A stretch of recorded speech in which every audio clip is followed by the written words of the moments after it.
Hello and welcome to another edition of Video Games to the Max. I'm your host, Sean Garmer, here with me as usual, Mr. Mark Morrison. Howdy.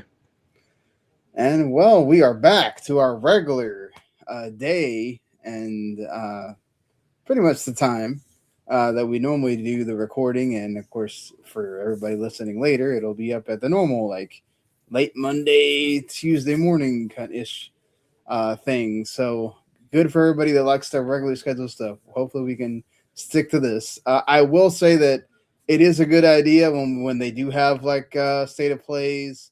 Nintendo hasn't had their big direct yet. When that happens, to do the reaction that same night that it happened, because it kind of makes no sense.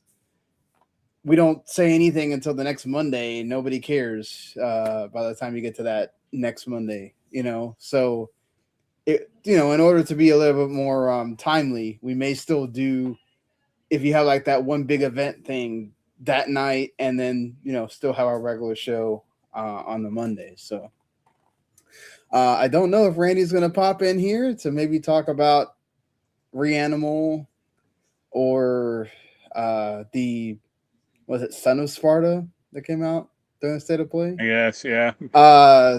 So we might get an impromptu Randy signing at some point if he answers me. If not, Mark is going to be talking about Nioh 3.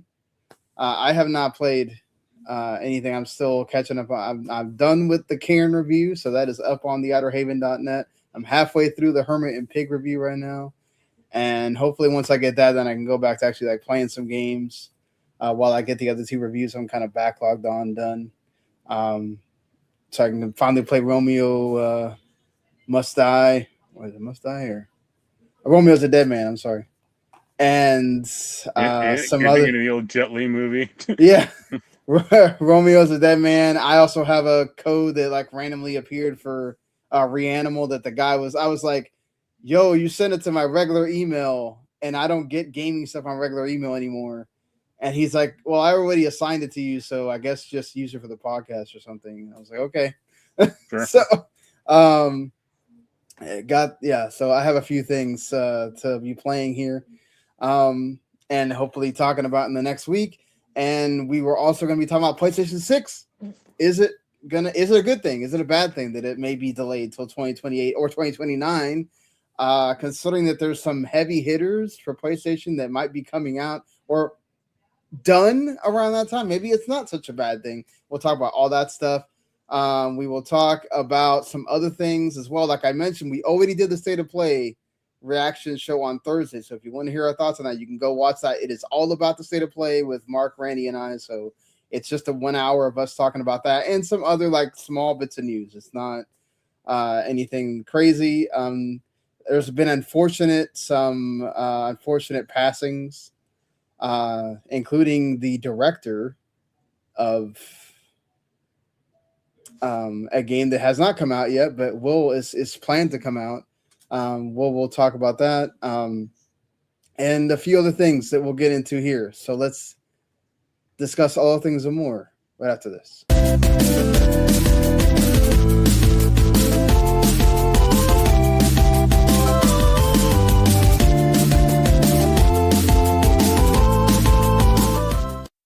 You are listening to Video Games to the Max. All right, so really quickly here, let's go ahead and get into the housekeeping.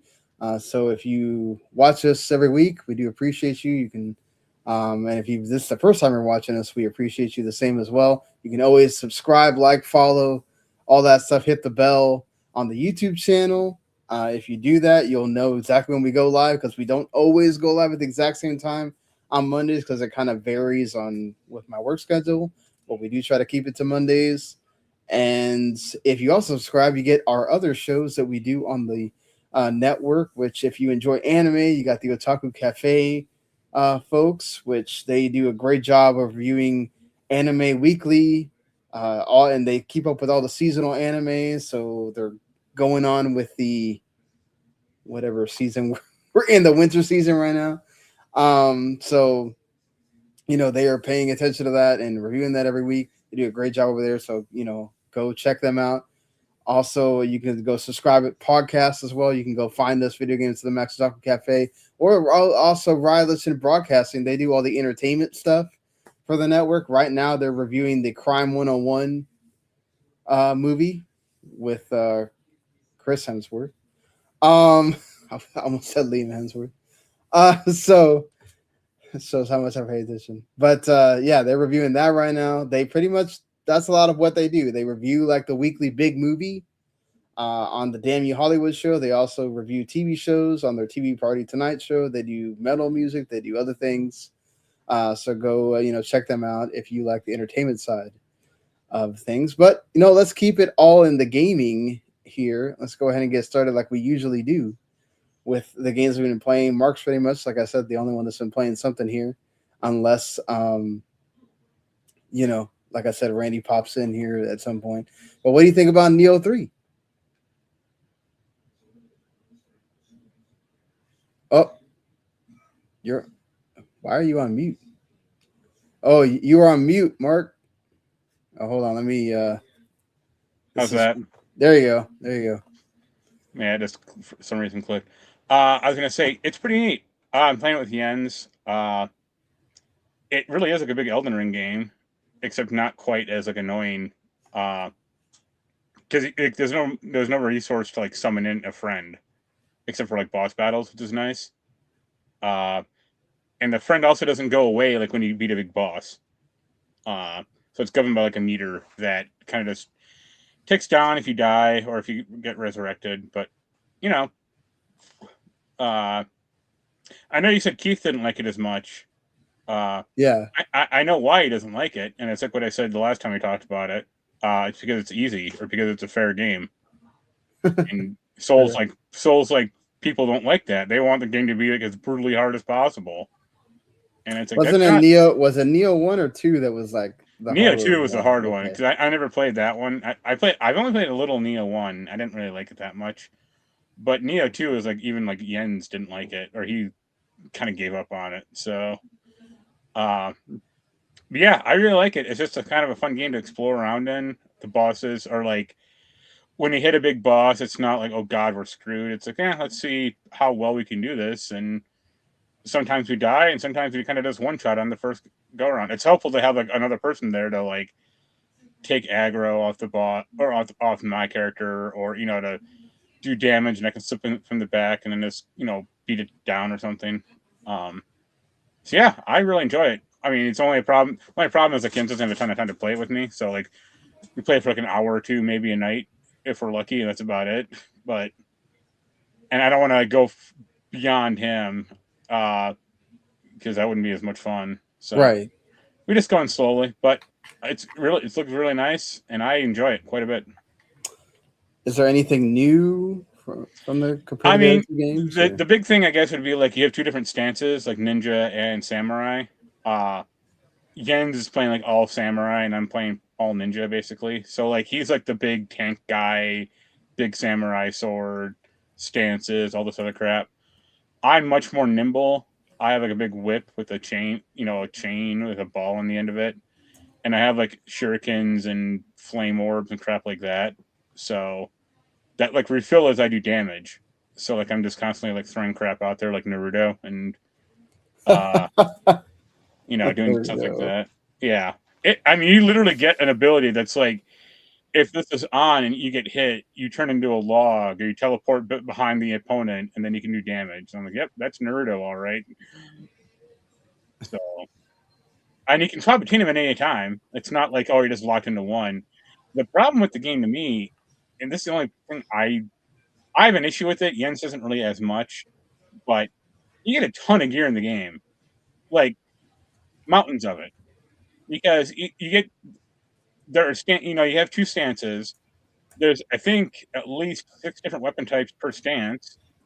So like the samurai will have a regular katana, the big like broadsword katana, dual swords, and I think 3 other ones. So you get 12 different weapon types. You can get gear for each like stand or for each like class as well. So that's a ton of crap you're getting. Right. there's a system in the game to like kind of easily mark or easily like classify stuff, or like sort it out. But I really just wish there was like a junk button or mark this as junk. So when I go to a store or you can either sell stuff, or donate it. It's not selling, but it's donating to get experience points. Or you can go to like the blacksmith and they can break it down.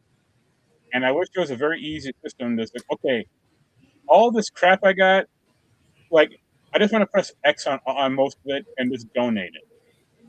And but you can't really do that. It's like you have to go into this like the donation thing, like highlight it, click it, and then they say, do you really want to do this? Yes, no, or yes, stop asking. And even if I say yes, stop asking, it always asks me if I want to do it. So it's like I could simplify this a lot better if I could just like press X on 30 items and then just click a button that says donate all right now. But like inventory in the game was like 2,000, and that's just like your in-person inventory. You have like an item box as well that's probably in the millions. So Yeah.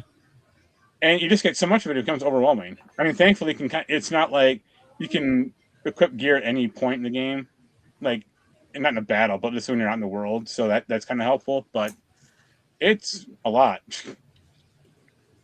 Sounds like a lot. Yeah. Did you ever play that Strangers of Paradise game, the Final Fantasy one? Yes, I had that game. I love that game. Yeah. The gear system in that, it's a lot like this. And it's like, that was a lot then, and this is more. So. Oh, wow. Yeah. Like, you can walk into, like, a dungeon and get at least 50 pieces of gear. And most of it's crap, because of course it is. That's how, that's exactly how that was with them. Yeah. So I wish it was just like, okay, because like Diablo or like Assassin's Creed just has like a mark button. It's like, okay, square, square, square, and all this crap, and then at the vendor, hit X and you donate it all or sell it all, and that's it. But that's like the only real complaint I have about the game. And Jens doesn't think that's like a big problem, but it's like you have the same item problems as I do because you've been collecting all this crap along with me. So you have. So why does he not have an issue with it? Or he just doesn't think that it's like a huge deal.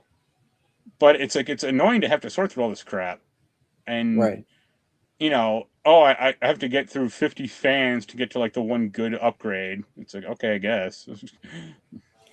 Yeah, I didn't like that either with Stranger of Paradise. Like, it was so annoying. Like, oh, I'll get a gear that goes like +1 on the thing that I already have.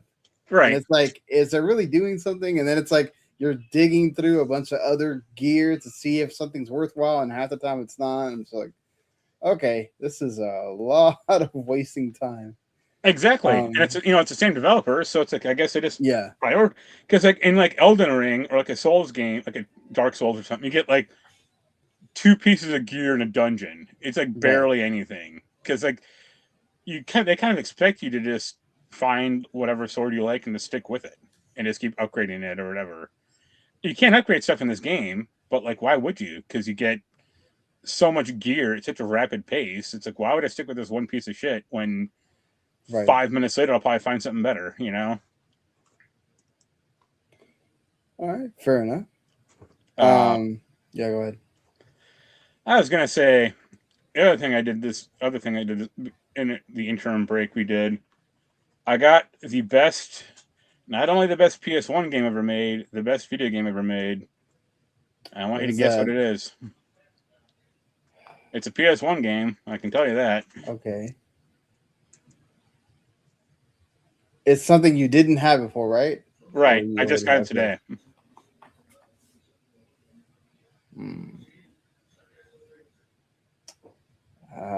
Yeah, not. I'll just tell you. Yeah, go ahead. Pepsi Man. Pepsi Man. Yes. All right. You know what? That's a lost gem. So I'm correcting my statements. Right? That's my only memory of that game is being in Venezuela and my cousin had, one of those, modded PS1s. Right. And you could get the burned Right. games on it, and that's what we were playing for like 3 hours. Was that game? Yep. So, yes. Well, mine's an authentic copy from Japan. Hey, there you go. Well, I ordered it like 2 weeks ago for way too much money. It's a complete copy, so it has the manual, the registration card, and the OB card, which is like Japan has like these weird like spine cards on stuff. yeah. For like when they sell it, so it comes with all that. So I got it. No more PS1 games to ever buy again. You got that's it. That's all you wanted. You have everything you want now. There's one other, there's Roll Cage for PS1, which I still cannot find the correct version of, but that's about it. All right.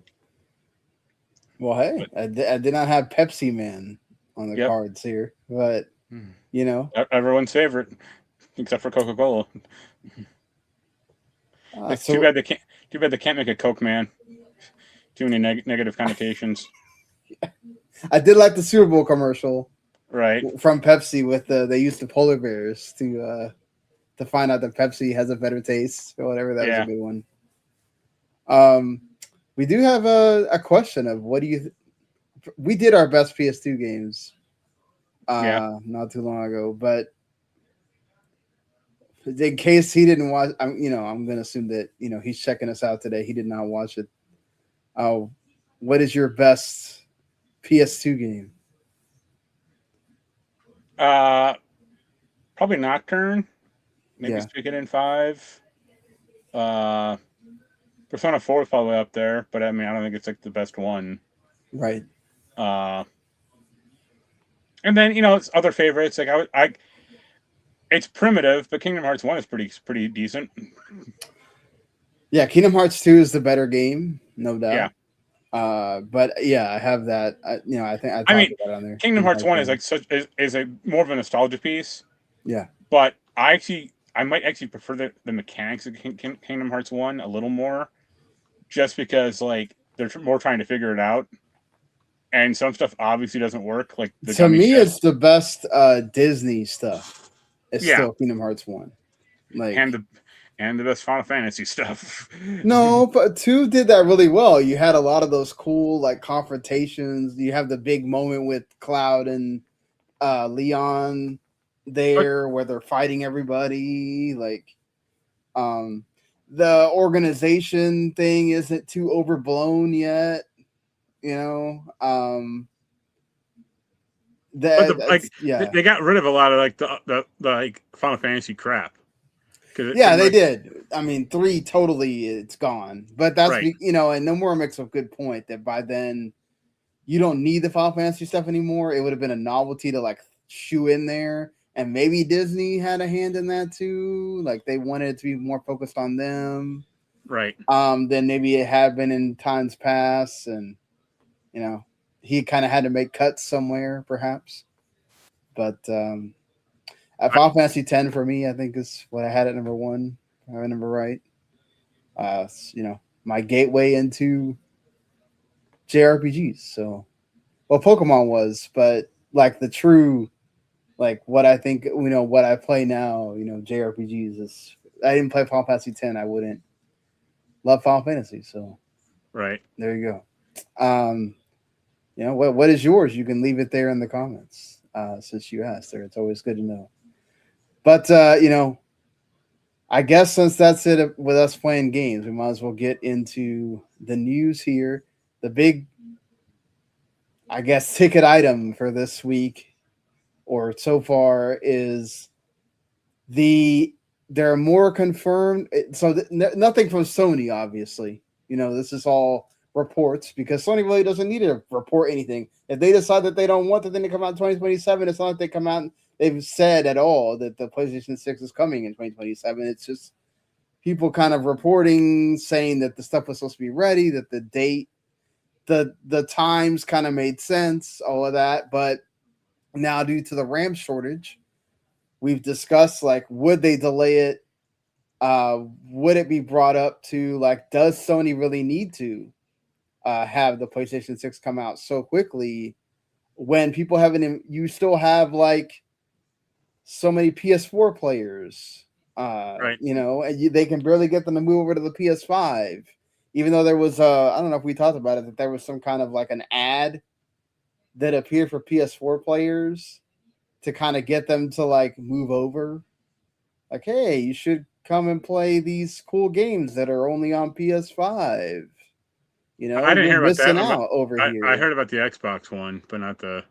No, yeah, it was like brief or something, and then it kind of like, I guess because it's on the previous generation, not a lot of people saw it, but the ones that did, right, said that, you know, it kind of was kind of telling them, hey, you should do this. But yeah, because of the RAM shortage and all that stuff, and Insider Gaming and Bloomberg have both corroborated that this is further reporting that they're going to delay the console. Sony Group has thought of pushing back the debut of its next PlayStation console to 2028 or even 2029. Then there has been reports further on from that Horizon 3 is about 3 to 5 years away. So that would put Horizon 3 at around 2029. The God of War trilogy is supposed to be very far off. right. Where that could be 2028, 2029. I'd say even probably more far off, but yeah. So, not saying launch, but maybe like launch year, you could get some heavy hitters come with the system from franchises that they know sell well. Right. Whereas, you know, what do you have coming down the pipe next year, aside from Final Fantasy 7 Part 3, which that's going to be multi-platform now. It's not only on your console now. They got Wolverine and then Intergalactic. Well, and Wolverine, yeah, Intergalactic is probably the only one that you can kind of shoe in. Wolverine is supposed to be slated for this year, but even then, you know, if it were going to come out in 2027, you know it's going to be around the holidays, right? Right. And I would say that, yeah, like by then, all these games that we're talking about would have came out for the PS5. So aside from Intergalactic, which they could probably use as perhaps the launch game, I think it's better because that way, if you also need to delay Intergalactic again, there's no like, oh my God, we have to have some big game to come out with the PS5. You know, like we got to be doing mandatory overtime and all this other stuff that people complained about when that news came out, you know, about Intergalactic before. Right. Because they needed to make a demo so they could show, you know, executives that the game is moving along, right? So, you know, I don't know, Mark. I mean, is 2029 too far, or I think that's 2028 is more likely because I mean Xbox is coming out with their console. They've rumored 2027. I mean, realistically, also by 2028. So you don't want to be too far ahead or behind Microsoft at that point, because that'll just led to the Xbox 360 gaining some dominance before they flushed it down the drain. Right. But I don't know. I just think 2028. But the problem still is like, to a lot of people, like the PlayStation 5 isn't like that big of an upgrade tech wise. I mean, that's true.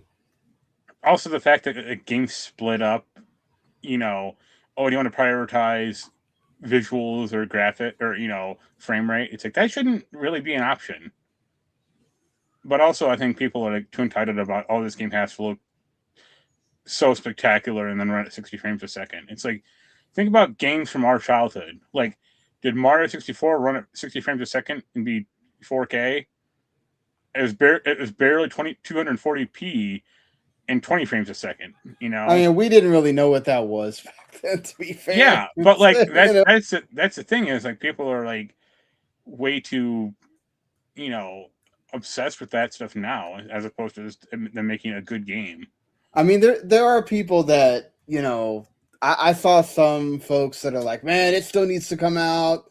this is still technically old tech. We don't need to have old tech. It's like, guys, I mean, yes, it's old tech for you, but for most people, they're just now getting that, right? And also, like, if that's the mentality, go buy a PC. We can upgrade it every year, every 6 months with a new video card, and be obsessed with that. I mean, and also the point is that they're hoping that if they wait, either the AI bubble will burst and it will bring the RAM prices back down, which I don't think they're going to come down too much, because it's just like everything else, like groceries, like cars, like, everything else that we've gone through at this point, where it's like they might go down some, but they're not going to go back down to pre-pandemic or shortage levels too much, because you have now gotten accustomed to this is now the set price, right? So they're going to figure out a way to make it to where it's like, no, we don't want to go back to losing a bunch of money on this. So, we're going to maybe do halfway with you or something at the most. But it's still cheaper for Sony and Xbox and whatever, Microsoft and whatever, if they can lower them so that they can lower the price some, so the people that already have a problem buying the PS5 now can perhaps buy that next console, right? That's the problem too, is, it's all about buying. And then talk about PC right now. PC prices are crazy. So, that's the point, is it's not about like, we don't want to introduce this. It's about, will somebody be around to buy it? And honestly, the other thing is, like you said, it's not just that, it's also that, have we even gotten the best of what we can get from this generation yet? We're still having a bunch of games come out on the PS4. Right. So, I would say we might be like slowly approaching it, but it still is not, we're not like hitting the wall like for stuff, Yeah, GTA 6 is going to be that thing that's going to kind of like push the wall, right? I don't even know. I mean, who knows? Like, it depends on how seamless they make it, or because you got to remember, like, GTA 5 was a fucking 360 and PS3 game. Yeah. So people looking at that game now going like, oh, it's such a marvel. It's like, yeah, it was also 15 years ago. Right. Or 13, I think, but still, like, so I don't know. I think GTA 6 will do this fine, but I don't think, like, if you compare like the PS5 version against some $4,000 gaming PC, the gaming PC want to blow it out the water, but the PlayStation 5 one won't be like, running at 15 frames a second or anything. It'll still look perfectly fine to most people. Yeah, plus you can always, I'm sure the PS5 Pro will have another discount or something, and you can get that by then. Also, and you don't have to do the full upgrade to PS6. You can kind of do the one to the PS5 Pro. I wonder if, how long it will take for them to stop making that, if they do. We had a question here. If you had to pick, FMK on the three, what generation is that? We're on 9th generation, right? So that would be 7th gen, PS2, GameCube, or 360. Which one are you? I guess is the favorite the? It would be PS2, GameCube, and original Xbox. Oh, okay, yeah, it wouldn't be 360, right? Yeah, that's right. Yeah, I mean, for the games that, okay. For me back then, I'm not talking about back then, right? I'm not talking about now. Back then, for me, original Xbox was my everything console. I played Halo with my friends. I had Halo as my third party, or Xbox was my third party console game. And PS2 and GameCube were we have you for the exclusives, or like the SmackDown, like the WWE games, because I had friends that would play with me. PS2, right? For that. But GameCube would definitely be in third place. GameCube would be the taking it out back and right. whatever. I mean, I'm basically yeah. the same way. Like, Yeah. PS2 is number one. Xbox is kind of a close second, but the problem with Xbox is like they had a few very good exclusive games. Obviously, Halo, but Chronicles of Riddick, that first Buffy game, Death Row, a bunch of other crap. Ninja Gaiden. Yeah, but like their third-party stuff should have looked a lot better, and it didn't because they were aiming for PS2. So it may have looked slightly better, but like the Xbox to PS2 advantage, it's like Xbox was basically double the power of the PS2, and you maybe got 10% better looking games on it. Well, yeah, like you said, it's because they had the main console they were making things for was the PS2 at that point. Right. So, and it's like, we might be able to improve lighting a little, or the shader looks a little better, but that's about all we're gonna do. And it's like, cool, I guess. Thanks. I can't even remember like what I had. I think on my GameCube, the only things that I had were like the Pokemon stuff, like Coliseum. Yeah. And I mean, this is still in a time where I'm not buying my own games, right? So I'm at the tail edge of like, I'm still in high school at this point. So, I'm having to rely on family to buy games for me. Right. So it's like, I'm going to get the things that I really want. And I don't have the option to just, here, I kind of want this. Right. So GameCube a lot of times was left in the, background, I never really had a GameCube. I had one like once or twice, but never really had a ton of games for it. But the problem is I always hated the GameCube controller. So the only reason I had a GameCube is because my stepmom got the wrong console. And I got lucky because, my birthday is in the Thanksgiving week and then you had Christmas, right? Right. The whole point was I wanted the PS2 to play SmackDown. I think it was Just Bring It at that point. And she got the GameCube, which obviously you can't play that on. So that's a problem. And so I was like, I went to my dad and I was like, she got the wrong one. And my dad was like, oh, goddamn it. I'm pretty sure she threw away the damn receipt. Yeah. So I guess you know what your Christmas present is. So like I was like, all right, whatever. So I eventually got what I wanted, but that's the only reason I had a GameCube because I did not plan on getting one at all. Eventually, I liked it because you got the 2 Day of the Reckoning games, which I loved, right? And then Super Mario Sunshine and Pokemon games, stuff like that, Metroid Prime, whatever. But I mostly playing on PS2 and my Xbox, and the GameCube kind of sat there. Yep. So yeah, if I had to pick one, I guess I would marry the Xbox, F the PlayStation 2, and kill the GameCube. And you're the opposite. Yeah. No, I'm the same way. Oh, okay. Well, marry is supposed to be the one that you love the most, or whatever. Yeah, I'd say PS2. Okay. But all right. There we deviated a little bit there on that. We filled in some time. Let's go. Yeah, filled in some time. But all right, let's go back to our, I guess, what we had on deck here. But look, the PS6 thing, that's going to be a long ways away. I'm sure we're going to get more reports on that. More interesting stuff there with that. So, we'll be hearing more about it as time goes on. Also, yeah, I mentioned already the big games that they were working on. There were some reports about the Cory Barlog game, but I hate when they do stuff like that where it's like, they have more information on this thing, and it's like nothing. Right. And it's essentially just clickbait, and it's like, dude, come on. We could have just not. It's like he's working on the game. It's like, but he's working on the game, guys. And it's like, really? Yeah, that's what we're here to report, that he's working on the game. Sitting on his ass collecting a paycheck? Like,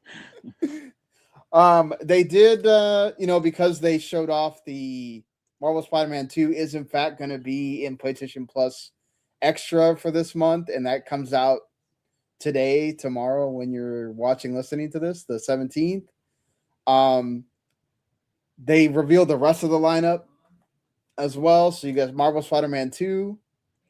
You got Test Drive the Solar Crown. Great. Which, yeah, Everyone's Neva. favorite. The original Neva, so that's cool because you can play that, and then you get the Neva the prologue that comes out 2 days later. Right. Season A Letter to the Future, another kind of like narrative game that's actually really good. Monster Hunter Stories 2, Wings of Ruin, that's a great grab. And Monster Hunter Stories, 2 great grabs because you got Monster Hunter Stories 3 coming out in March.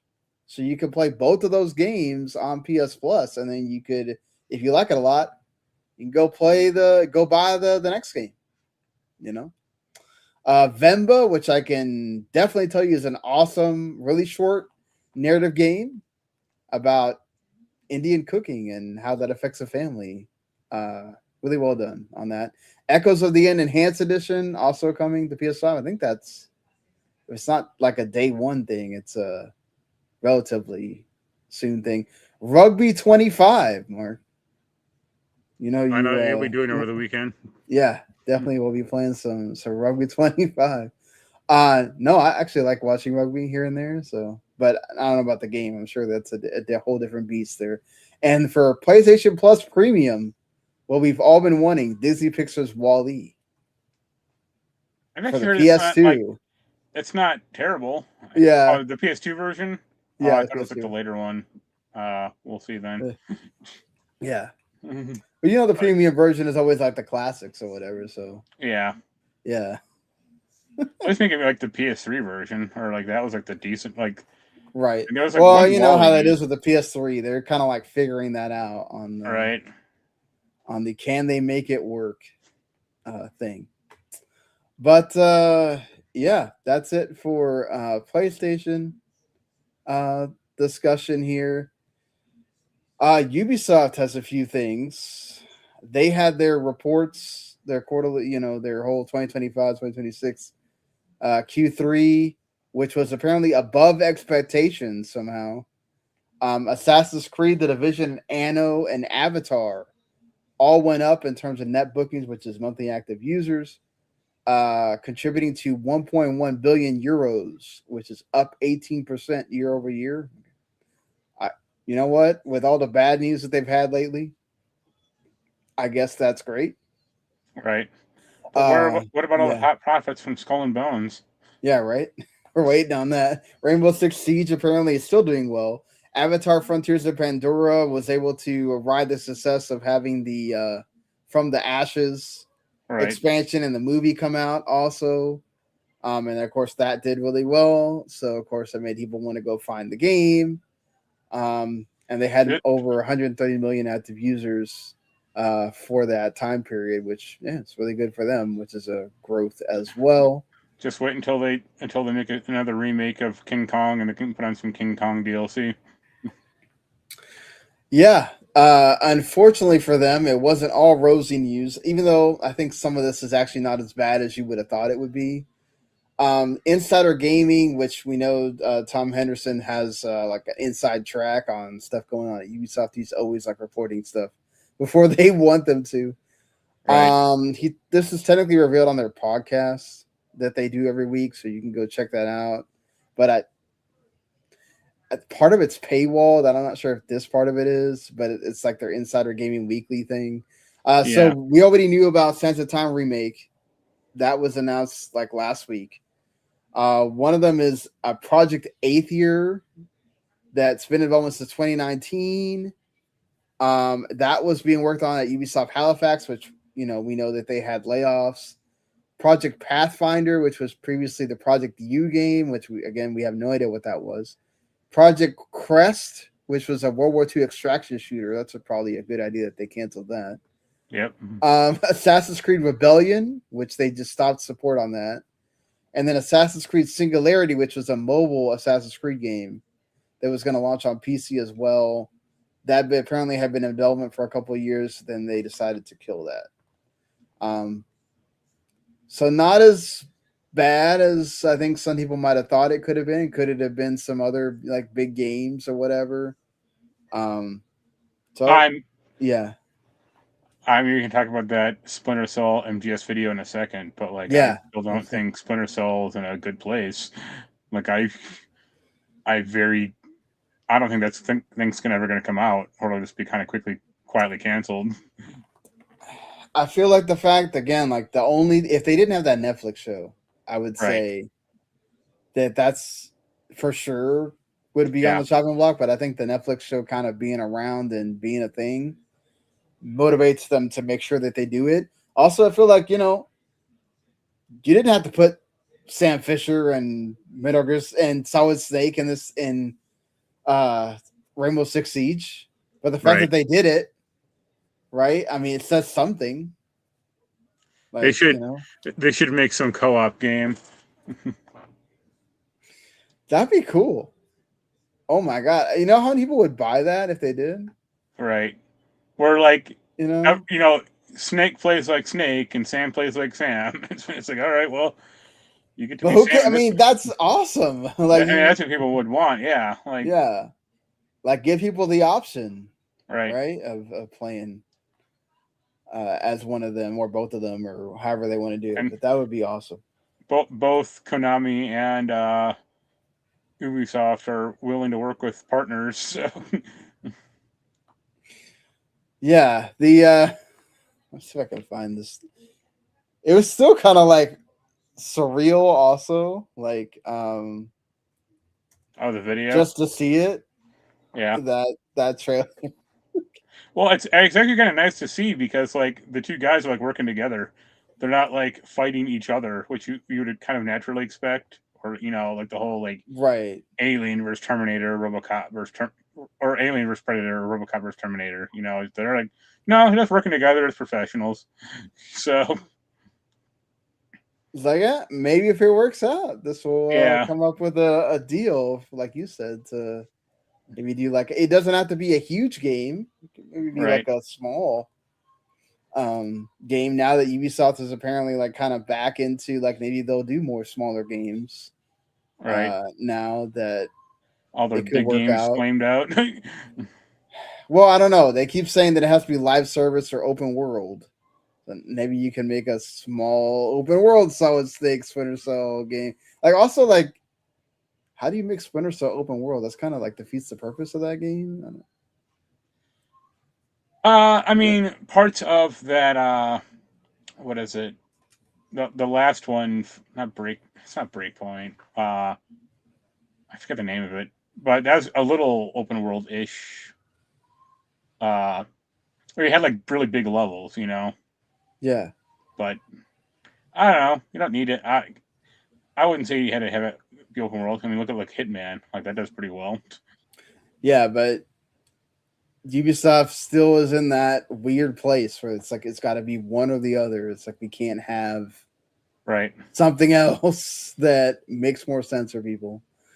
But yeah, that's cool. That's cool that Ubisoft is doing well at amongst the bad things that have been Yeah. happening to lately, or the restructuring talk and all that.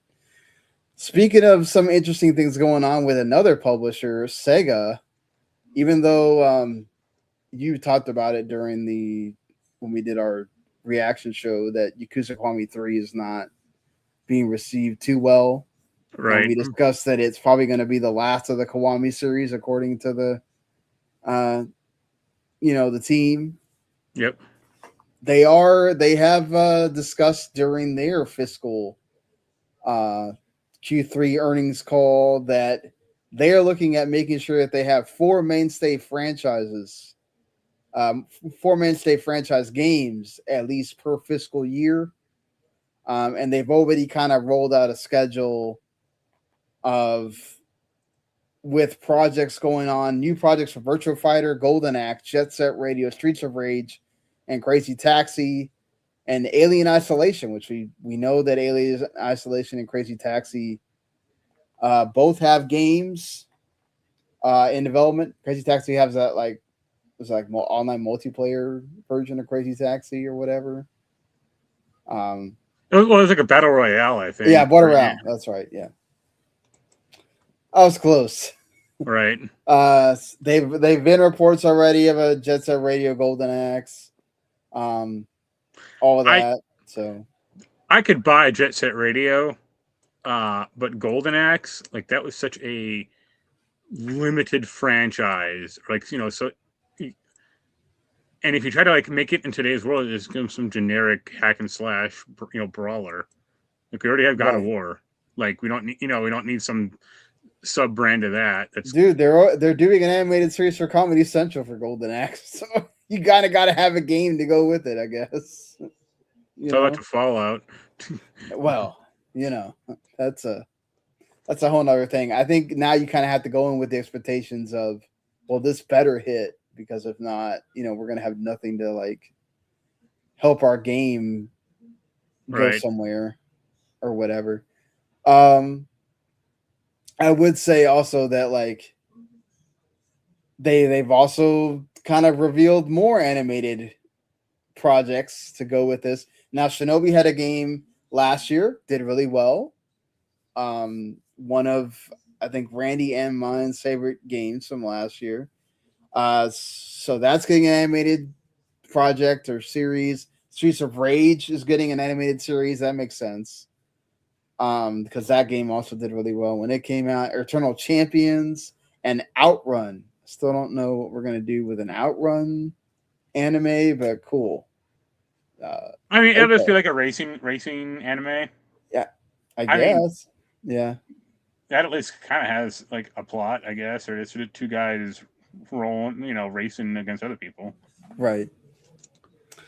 And they are also doing the House of the Dead movie, which they just cast Isabella Merced to be the lead. So, but where's Uwe Boll?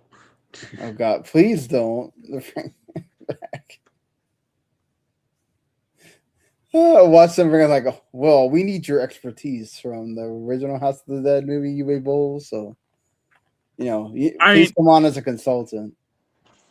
If they're gonna do House of the Dead, I want it to be like a goofy, because like House of the Dead is goofy, No, you should. No, you should. It needs to be. Yeah, goofy. You can't. Yeah. Well, I don't want it to be some like horror, like that Resident Evil movie they're making with Zach Krager. It's like he's a good director and writer, and it'll be creepy. But like Resident Evil is like not specifically about that necessarily. Like it has some goofy elements in it. So I'd want House of the Dead to be like funny, or kind of over the top, No, you're not wrong. And then at the end, like after the movie's over and they roll credits, and they have like a teaser where they break out Typing of the Dead. Oh, that'd be great. That'd be great if like the next one is Typing of the Dead, and it's like some interactive thing with like phones, and everyone in the audience has to like type words in for it to like. That seems like a total Netflix thing. Yeah. Since they have to make things to appease to the people watching on their phones, or having their phone in their hand while they watch something, and they have to repeat what the point of the movie was like 5 times. Right. That's perfect for them. You just tell them, okay, now you got to type to progress. Yeah. You're already typing, so why not? But another kind of Dead type movie that might actually do much better, Dead by Daylight, is also getting a movie from Blumhouse, which they have a very great track record, not only with movies now, with games. They have chosen the 2 writers for this film, which is going to be David Leslie Johnson McGoldrick. He's been known for The Conjuring, which you can have your the series is still going somewhat, so it's doing decent enough. And you also have Alexander Aja. It's going to be joining them as well. Alexander Aja's done The Hills Have Eyes, the 2006 version. And they can't direct because they're already doing some movie for Netflix. So they're still looking for a director, but at least you have the writers right now.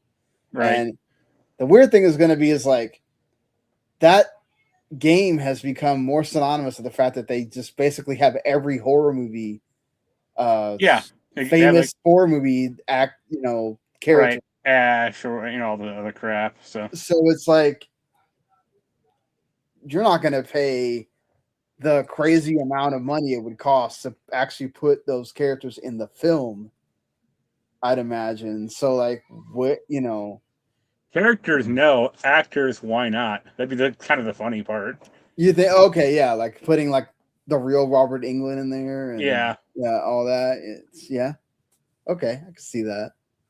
It's just kind of like a joke thing, or kind of like right. Well, we couldn't get Freddy Krueger, but here you go. Yeah, the meta thing, because I think that's like the last Friday the 13th movie is all about. Like, oh, they're making a Freddy movie in Hollywood. Yeah, I mean, I can't ever underestimate a franchise now because all you have to do is set it in the same universe, and you will get those fans going. Right. The Five Nights at Freddy's have now had 2 movies. You had but that Minecraft is crazy. Also, that second movie really bombed. Yeah, that second movie did not. I mean, I don't think it's gonna. It doesn't have the cachet of like a Mario that go do the second movie and people are gonna go out there and watch. Like it's, I think he was just totally surprised that the first movie did well. So the fact that you got the second movie made at all is something. But I'm sure it'll do fine when it's probably already on some streaming at some point. Right. I don't know where, but it'll probably get there soon. But yeah, I would not be surprised if this does well because number one, horror movies are kind of like back are kind of in vogue a little bit, right? Or a lot. You have Resident Evil, Requiem, and Scream 7 coming out the same day. That's going to be interesting how that goes, but it's just like it kind of seems to be a much bigger genre than it used to be, where it was very much like, oh, this is campy and B-movie stuff, and it's like, no, this is a big time genre now, for movies. So, and it's one of the movie genres that people will still go to the movies to see because you want to get scared in the theater, right? It's not as cool to get scared at home. You don't really get scared at home that much, right? So yeah, I can see this doing well still. But unfortunately, Sega, not all good news for them. 2 bad news items. One of them being that, surprise to no one, Sonic Rumble underperformed. And it led to Rovio, which is more known for Angry Birds, receiving an impairment loss of more than $200 million. Which is not great. They spent, a bunch of money acquiring Rovio to get that Angry Birds IP and all that stuff and be able to make mobile games with people that know how to make mobile games. They basically attributed it to Sonic Rumble not doing well, not meeting key performance indicators. Of course, it was also free on PC. So, if it's free, people are not going to, that's the thing is like, you're hoping a lot of people go and play it because it's free, and sometimes that doesn't always work out, especially if the game's not good. Right. So they're hoping that Angry Birds movie that comes out in December is going to kind of like offset some of this stuff. Plus, I'm sure Sonic will be fine. I don't know about that because like Angry Birds, it seems so like old at this point. Or, that was like 10 years ago. It still surprises me, man, the amount of people that still play that game, though. Like, I mean, play it maybe, but that like, do they spend money on it, or are they still buying like the figurines or the plushies and all that crap? Like, no. Yeah, you're right, but that's all that is needed. Is that one movie where you get new merchandise and people all of a sudden, like, just bam, they want to go and buy that now, or they want to go watch that. Or like, your kids get attached to it. They make it cute enough. They make it, cool enough, and people will be like, yeah, okay, buying this, and sure. And then the worst bad news, 2 passings here.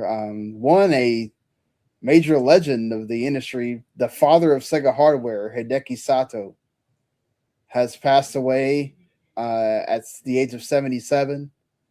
He did so on February 13th. He's the designer of all of the major Sega consoles. Right. He was the Sega's R&D development, part of their R&D since the beginning of the console war with Nintendo. He talked about, he had an interview with Famitsu where he talked about like why they made the Mega Drive look the way it did, because they wanted to make look like an audio player. He said that having that 16-bit part in gold apparently cost them a lot of money, but they kind of wanted to make it look like it was, it was worth the price there. And he also mentioned that he wanted wireless controllers for the Dreamcast, which would have been cool. So you would have had wireless controllers way before anybody else. And I'm not sure wireless would have done that well back then, but okay. You think so? Like, man, I can't imagine wanting to have a cord now. Like, I have a cord to the one on my laptop, right? Because I'm sitting right next to it, but I don't want one for any of my other consoles. I mean, I have a cord, but I'm also 2 feet away from my PS5, so I don't really care. But okay, if I was 20 feet away, I'd still have a cord because I don't want to deal with battery crap.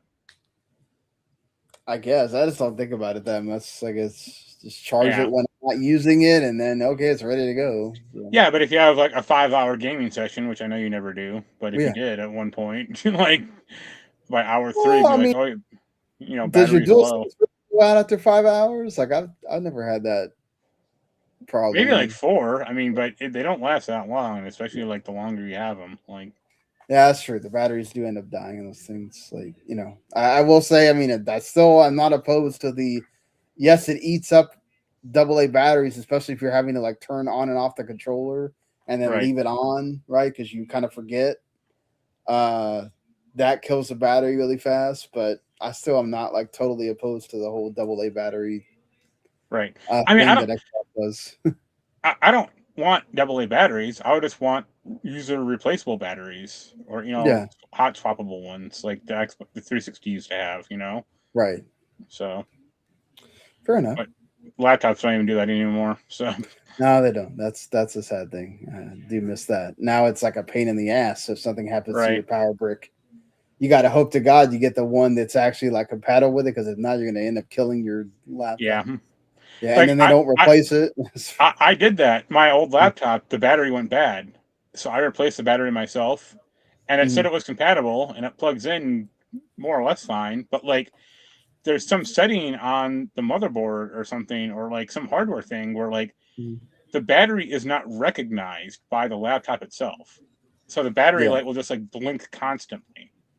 Ooh. And I can unplug it, and it'll last for like 10 minutes, which again isn't correct. Like, it should be a new battery, but that's it. Like, and even like Windows is like, you don't have a battery plugged in. It's like, yes, I do. Why can't you read it or recognize it? But yeah, Keith helped me make sure I got the right battery for the old laptop I had. Right. But I never actually put it in because I was like so scared that it's like, dude, this is the only computer I have. If that battery like fries my laptop or something, I'm screwed. Well, the problem is my old laptop, the battery is bulging to the point where like the trackpad was like popping out of the enclosure. And I said, okay, I need to get a new battery in this thing pronto. It's not a new battery. Take this old one out before it explodes. Exactly. Don't blame me on that. Yeah. And then the one that I mentioned at the beginning that it's my fault. I didn't like have it on hand. Shutaro Ida passed away at 52. He is the creative director right now, or was on the Skull and Engagement, Bloodstained the Skull and Engagement. It's in development over at Artplay, and this is sort of similar to what happened to I don't remember his name, but the legendary creator of Suikoden that was working on the Ayuden Chronicles, and then he died. Yeah. Kind of similar situation where they were very close to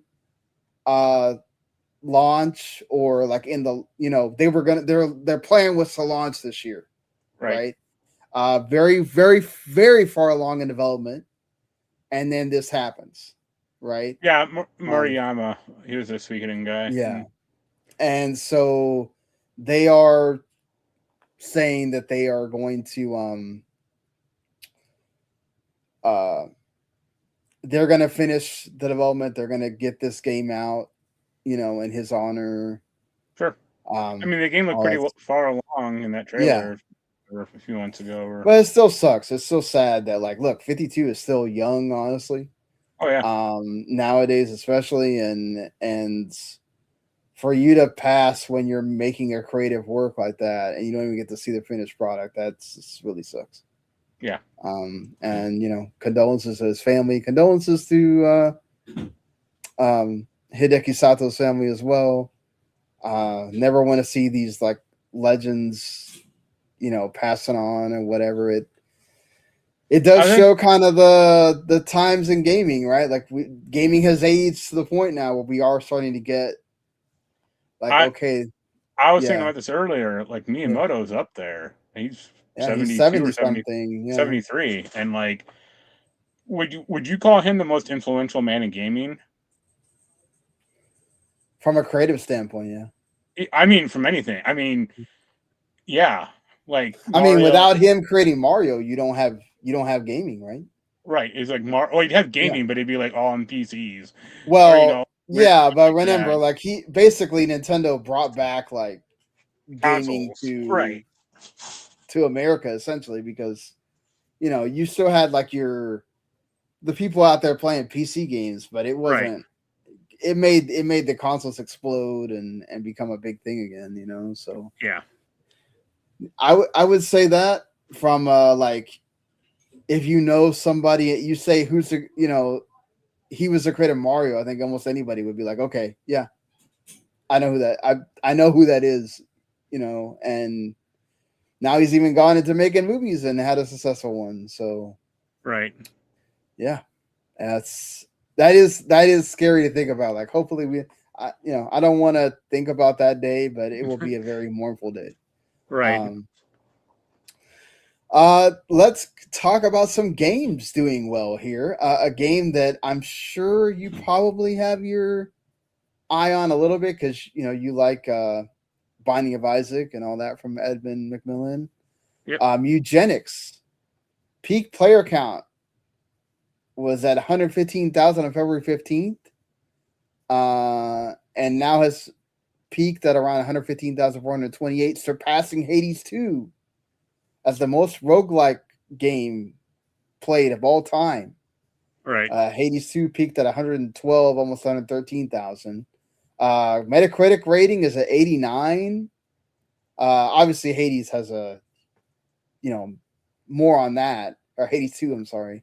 But like, still, for it to be a new IP, obviously from a known director, but still a new IP, another year in that timeline that people are starting to kind of like, it feels like the roguelike is starting to have a little bit of a wane on it somewhat, at least with the roguelike like deck builders, where it feels like that's another one of those coming out every freaking week.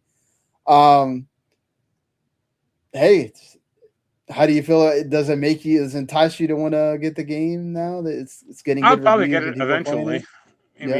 Sure. I mean, it was in development for like so long. Yeah, so that's why I wasn't like excited for it necessarily.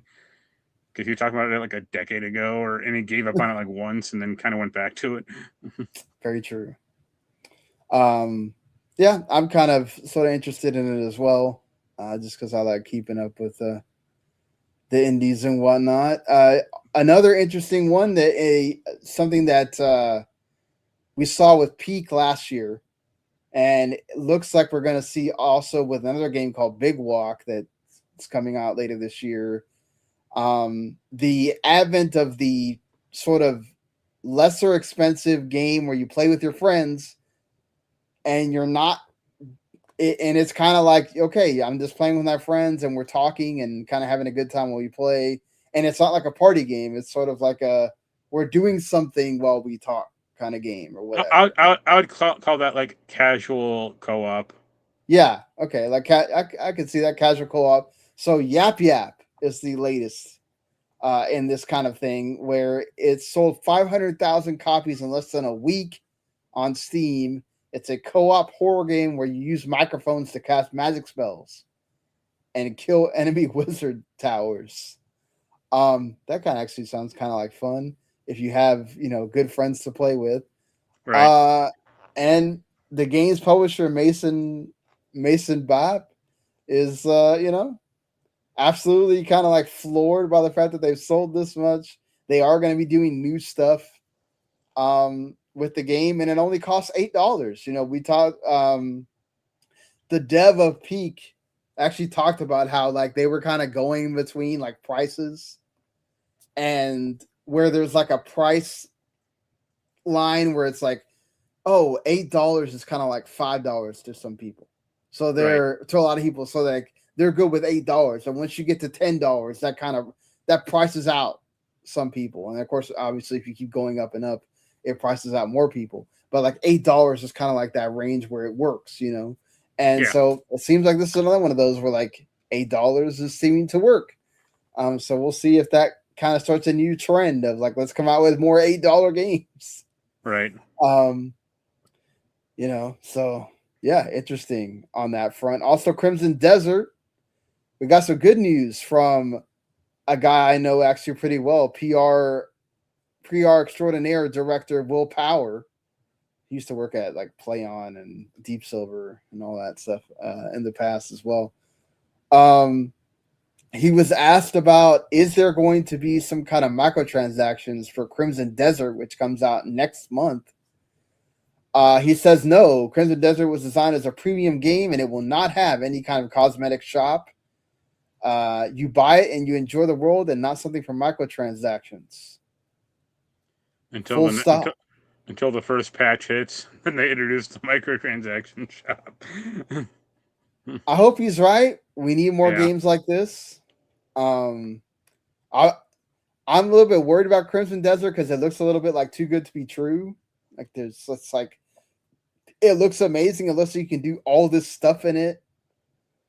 But if it hits like, let's say Expedition 33 did, where I feel like Expedition 33 also had a little bit of that, where everybody kept seeing it and going, man, this is a little bit like it's like way too good. Right. Way too good to be what it is. And Pearl Abyss is doing this thing, and they've shown off gameplay, they've shown off a lot of it. So we'll see. Only March 19th is supposed to hit. So are you interested in Crimson Desert at all, or I don't know if you paid attention to it? Maybe a little. Like we'll see when the reviews hit, I guess. Yeah, I just hope it doesn't turn into like a Dragon's Dogma 2, where like people kind of it gets these big major reviews, and then it's like it's forgotten awesome about for like a couple weeks, and then no one cares. Right. That was like that Grand Blue Fantasy Relink game I like, but like I think I tried to play it like a month ago, and like no one was online. So right, yeah. Maybe with the Switch version, it'll get rejuvenated again. Well, I don't know if that content's coming in, and then also it probably not gonna have crossplay. So. Yeah, true. Bummer. I still hope it does well. You want to see the games do well there. Dino Crisis 1 and 2 got surprise launch on Steam, and it has a 50% off until February 26th, so you can get them each for $5. They both have improvements as well. And one de-improvement, let's say. Yeah. Well, there you go. Get Dino Crisis on Steam. So no, get Dino Crisis on GOG where it doesn't have the DRM. That's true. And it plays better. Like yeah, you do get that. I don't know why they're like foisting DRM. First of all, like if you want to play Dino Crisis on a computer, you can do it within 2 minutes. Like it's not like some mystic thing. It's just download a PS1 emulator and go play it. Like so they're not. I mean, the fact that they had some improvements is nice, but like, make it worthwhile to people. Like having some DRM that like makes the game worse, along with like that Resident Evil 4 they just got rid of Denuvo and they put in the new DRM, and it's like dramatically worse playing. And it's like, what? Why did he do this like years after the game came out? Right. Like, yeah, so not wrong about that. Yeah. Well, I got to the point like didn't they had to remove it with for some of the games, right? Because it made it to where like it was like not playable. I mean, it wouldn't shock me. Yeah. Yeah. Because I think like the old Resident Evil 4, I think Digital Foundry did a thing on it, and it was like 120 FPS with the old DRM, and like with the new DRM it was like 90. Yeah. And it's like that's, I mean, somewhat dramatic. It's not just like 1 or 2 frame FPS. That's like a third of it or a fourth. So yeah, not surprised there. Yeah. And then one last thing, feels like we always have to have at least one story that involves layoffs. A Den of Wolves developer, GTFO, GTFO developer and also Den of Wolves developer, 10 Chambers, had to have a large number of layoffs as part of a restructuring. Right. They announced this on LinkedIn, which seems to be the place where they, between that and game developer, where they announce these kind of things now. Yeah, he said that apparently they want to make sure they can make Den of Wolves the game it's supposed to be. They are definitely still committed to making the game. And, you know, this is from like some former Payday designers that are still wanting to make this sort of return to that kind of style of game, but we'll see. Did we talk about the Riot Games layoffs also? I think we did. I don't. 2X. Oh no, we didn't. 2XKO. Yeah. Yeah. That's surprising. Well, it's not surprising because they expected the game to do like, you know, League of Legends numbers, and it's like, yo, that's that was never happening. Yeah, never gonna happen. It's the same reason like Arcane only lasted like 2 seasons. It's like, well, it was expensive, but like they expected it to be some like ratings powerhouse or something. It's like, what are you guys smoking over there? Like, right? This is to get people into this thing. Like, so from what I understand, like 2XKO isn't like terrible, but like they expected it to be huge, and it's like most fighting games in general aren't that big anymore, but you have to like really support it with like free updates and like free shit first before you have to like build an audience before you can start introducing like microtransactions and stuff like that. So right, yeah. And good luck. Yeah, we'll see what happens. Hopefully, Den of Wolves will come out and be good. But you know the way things have gone, right? More likely that it probably won't. Yeah. That being said, we might as well just end as we usually do each week by talking about the games that are going to come out in this week ahead. Avowed hits PlayStation 5. Yep. So if you haven't gotten to play that yet, you can now on PlayStation 5. All of the Virtual Boy stuff also hits on the 17th. So if you were excited about playing Virtual Boy games, yeah, which Mario Tennis and Teleroblox. I had 2 Virtual Boys growing up. Oh really? Yeah. Wario Land is pretty decent. Like that system isn't like the worst thing in the world. Like I had fun with it, you know, at the time. Yeah. So yeah, but it's out there. It's out there if you want to go play that and you have the Switch Online thing. Calamity Angel Special Delivery, which is a delivery package RPG out on PS4, Switch, and PS5 on the 17th as well.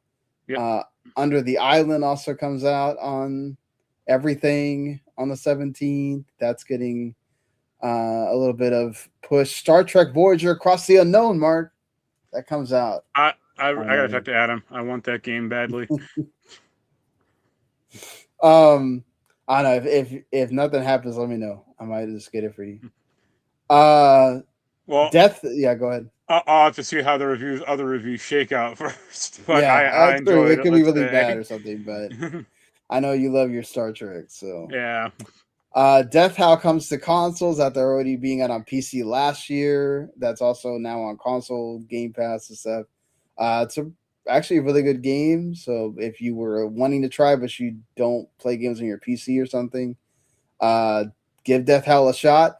Demon Tides is another game that I am reviewing right now. It looks like it's going to be the next awesome 3D platformer. So, yeah. Get ready for that. That's out on PC. I'm sure console versions will be coming later. That Hello Mario thing is coming out on the 19th as well. So if you're looking forward to that. Love Eternal, which is a horror like RPG thing that's coming out on everything, is also out on the 19th.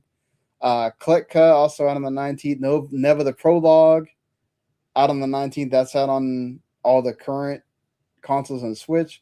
Paranormal Sight, The Mermaid's Curse out on Switch as well on the 19th. The next Styx game, Six Blades of Greed, They're is still out. making those? Yes, they are, Mark. I know you reviewed one of them. I didn't review any of them. I think I was offered one. I thought you did. Yeah. Because I knew back then. I'm like, no, this is not for me. Like, come on. Right. Super Battle Golf comes out on the 19th.